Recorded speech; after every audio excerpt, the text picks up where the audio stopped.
àwọn ìpín ìṣẹ̀dá ìràwọ̀ kan wà bó o bá ń lé kankan bí o bá ń lé ipò kan àbí bó o bá ń lé kọ́ńtrátì kan àbí bí ohun rere kan tó o bá ń lé tó sì fẹ́ kó jábọ́ mọ́ ọ lọ́wọ́ bó o bá bá àwọn ìpín ìṣẹ̀dá ìràwọ̀ tó jẹ́ obìnrin yìí bó o bá bá wọn rìn àbí tó mú wọn lọ síbẹ̀ àbí tó mú wọn káàkiri yóò jẹ́ kí gbogbo ohun tó ń lé yóò jẹ́ kó bọ́ sí ọ lọ́wọ́.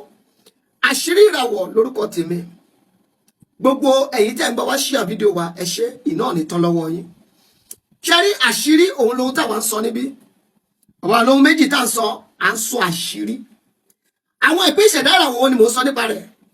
Àwọn ní ìpín ìṣẹ̀dá ìràwọ̀ iná Lowo. Àwọn ní gbogbo ọmọ tá a bí láti 23 July títí lọ fi dé 22 August.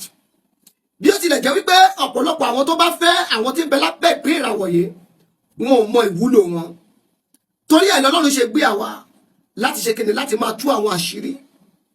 Wo bó o bá ní àwọn ìpín ìràwọ̀ yìí bó o bá ní wọn láya àbí tó ní wọn ní girlfriend àbí tó lé kankan àbí tó bọ̀ ṣù kankan tí lé kankan kò bọ́ sí lọ wá obìnrin tó bá ń bẹ lábẹ́ ìpín ìràwọ̀ yìí kẹjọ máa rìn wàá rí wípé gbogbo tó ń lé yẹn pátá gbogbo ẹ̀ ni yóò bọ́ sí ọ lọ́wọ́.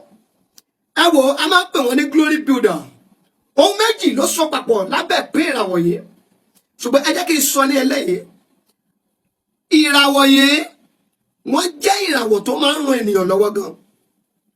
Bó o bá ń lé kọ́ńtrátì kan ìwọ mú wọn dání lọ síbẹ̀ ìwọ máa mú wọn lọ síbẹ̀ kó sì máa wọ aṣọ tó lọ pẹ̀lú ìràwọ̀ wọn kí wọn náà sì wọ aṣọ tó lọ pẹ̀lú ìràwọ̀ rẹ̀. Wò ó tó o bá tún fẹ́ kó gòjá tó o fẹ́ ṣe gbogbo ìwọ fún lówó pé kó lọ ṣe ìbọrí rẹ̀ àbí kó lọ ṣe ìpèsè tó lọ pẹ̀lú ìràwọ̀ rẹ̀ kí wọn náà sì ṣe tiẹ̀ wàá rí wípé gbogbo tó ń lé yẹn pátá ló máa bọ́ sí. Àní àṣírí ju oògùn lọ àṣírí ni o mọ̀ tó ju ayé ẹ sínú ogun. Nọ́mbà tèmi ò yípo padà 08054 353629. Ẹ máa pè é kẹ́ WhatsApp ẹ̀ bọ́lá ọba ta kókó lórí ìràwọ̀ àfọ̀tútù ẹ fọ́lọ̀ wa lórí gbogbo social media handles wa àṣírí ìràwọ̀ mystery of stars.